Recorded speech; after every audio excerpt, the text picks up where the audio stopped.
I worked with Amy Tunzing, who is a longtime National Geographic photographer. She's done something like 18 or 19 assignments for the magazine. It's a pretty extraordinary number.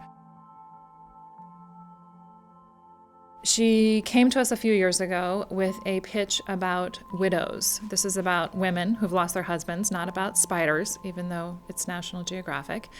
And she had done some work in India on the subject on a grant from the Pulitzer Center for Crisis Reporting. And she wanted to continue the project. And she had a pretty clear idea of wanting to go to a number of countries. And we approved the pitch, and then kind of the real work began. She started working with myself as the photo editor and the text editor and the writer and talking about what other countries we should visit along with India. And in the end, we decided to go to Uganda, where widows there are having to deal with something called property grabbing, which is where after the death of their husband, their homes, sometimes even their children, are essentially returned to the husband's family.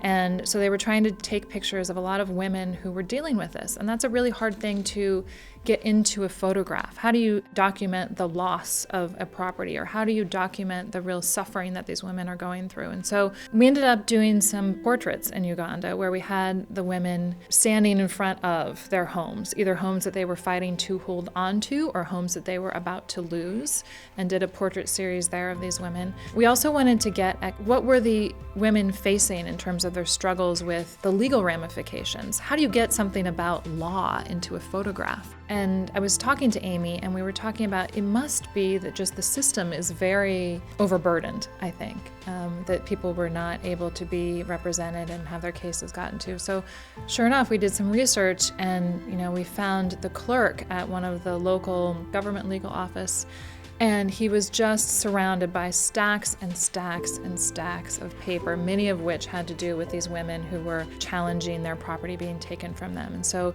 Amy made a great portrait inside this clerk's office where he is sitting there, and the light is sort of focused very much on him, and he is in the middle of this aisle, and there are just papers stacked all the way up to the ceiling, kind of coming out of file folders. Behind him on the wall are just stacks and stacks of paper. This is not digital. This is all analog. And he is just literally buried under this immense amount of paperwork.